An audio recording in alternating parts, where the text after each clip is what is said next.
dosen wisata Jambu. Beliau yang beralamat di Desa Jambu, Kecamatan Kayu Kidul, Kabupaten Kediri. Beliau sangat aktif di dunia sosial, di media sosial, terutama di YouTube. Beliau sering kasih.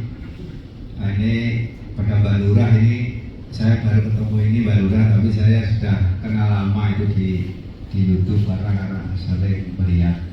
Kebetulan kami juga mengenal dari kakak saudara saya Mas Gandhi, itu ambil bibitnya di sana, tapi saya memeliharanya di rumah. Alhamdulillah ini bisa ketemu. Perkenalkan, nama saya Santoso dari Magetan. Nah, ini secara umum memang yang hadir adalah produsen, utamanya tanaman pangan, padi, jagung. Kalau untuk budidaya tanaman padi saya kira sudah terbiasa ini semua. Ini yang kami tanyakan untuk tanaman buah, alpukat, durian. Mohon ini penjelasan untuk budidaya yang baik mulai dari awal nanti sampai berbuah itu bagaimana caranya. Kemudian kendala-kendala untuk OPT apa yang harus kita kendalikan. Jadi untuk budidaya dari awal sampai buah itu bagaimana caranya, dan kemudian untuk nutrisi ataupun cara membuahkan di luar musim itu bagaimana. Termasuk saya ini memang kami juga menanam durian, juga menanam. Kemudian alpukat ini sudah mulai berbuah, dan memang ini sepengetahuan saya memang nutrisi yang saya berikan, pengalaman saya diberikan dari Bapak Ibu penyuluh yang ada di BPP di kecamatan daerah saya. Saya kira demikian, kurang lebihnya mohon maaf. Assalamualaikum warahmatullahi wabarakatuh. Harus ditepati, artinya saya tak sambil ngadeg mau saya tidak ngantuk. Jadi menanam durian itu, durian dengan alpukat, dengan kelengkeng, durian, kelengkeng, alpukat itu tidak sama karena beda-beda karakter dan beda-beda kebutuhannya. Contoh, kelengkeng, alpukat beda dengan durian itu. Yang saya maksud, durian itu adalah tanaman autotrak, tanaman yang ada melengkungnya, yang menunduk. Jadi yang menunduk itu, pilih durian mesti melengkungnya, menunduk. Tanaman durian itu wajib dilakukan kalau menanam yang menunduk. Merunduk itu harus dilakukan wajib menghadap ke kiblat. Kiblat itu kulon. Jadi si menunduk itu harus wajib nanduri dilakukan menghadap ke kiblat atau ke barat. Karena ngeten, semua tanaman yang bisa memasak adalah hijau daun melalui stomata atau mulut daun.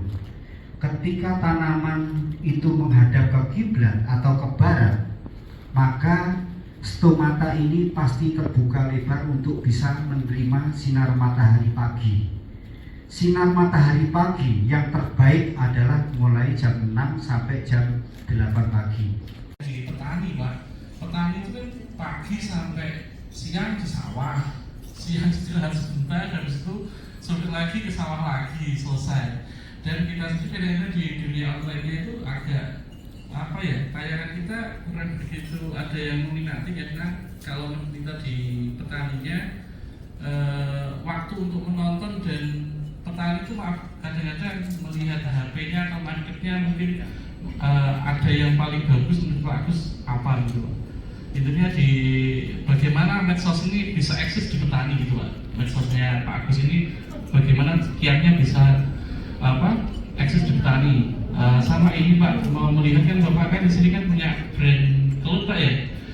Saya sangat senang sekali, dan melihat di kelut ini buahnya juga sangat bagus-bagus. Akan tetapi kalau untuk pelepasan kualitasnya belum Pak ya.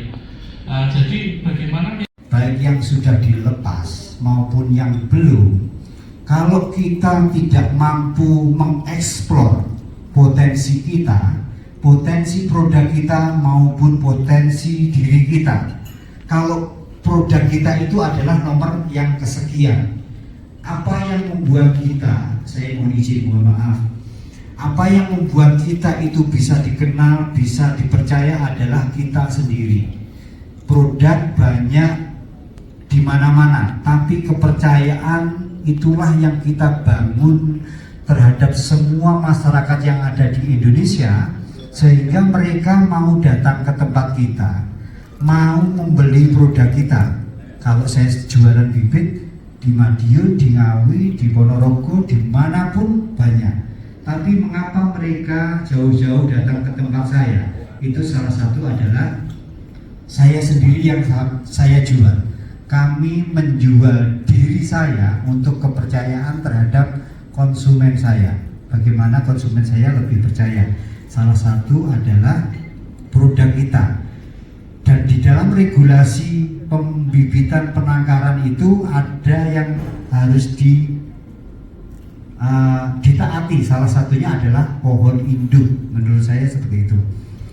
Itu tadi tentang legalitas dan tentang market penjualan. Yang terpenting adalah kita bagaimana kita mengeksplor potensi kita dengan bermedia sosial yang baik dan benar. Karena di zaman saat ini siapapun kalau kita mampu berkreatif, inovatif, adaptif, maka kita akan menjadi orang-orang yang survive. Artinya bagaimana saat ini sosmed itu bisa dimanfaatkan di dalam berpromosi kita. Karena di dalam promosi, membuat video, membuat YouTube di depan kamera, saat di depan kamera kita itu harus ada kekuatan yang kita bangun. Kalau karakter kita, karakter saya ya seperti ini. Karakter itu tidak bisa dirubah. Namun kepribadian bisa dibentuk saat kapan kita memulai apa, atau di dalam membuat video atau di depan kamera. Jadi mulai, artinya kita bagaimana kita bisa menciptakan klik antara ati kulo kali atine panjenengan, terciptalah sebuah chemistry. Sebuah chemistry artinya aku lek gak tuku ngene Pak Agus, aku khawatir tidak salah. Aku lek gak tuku ngene Pak Agus, nanti tidak ada pembimbingan sampai berbuah, tidak ada pendampingan. Nah, hal-hal semacam itu harus kita kuatkan. Saya sampaikan tadi, yang saya ceritakan tadi, ini mudah-mudahan adalah cerita-cerita buah, sehingga panjenengan harus berkunjung ke tempat saya. Di buku-buku uang cerita ini, jadi seharusnya panjenengan bisa datang hadir di tempat saya di Desa Jambu.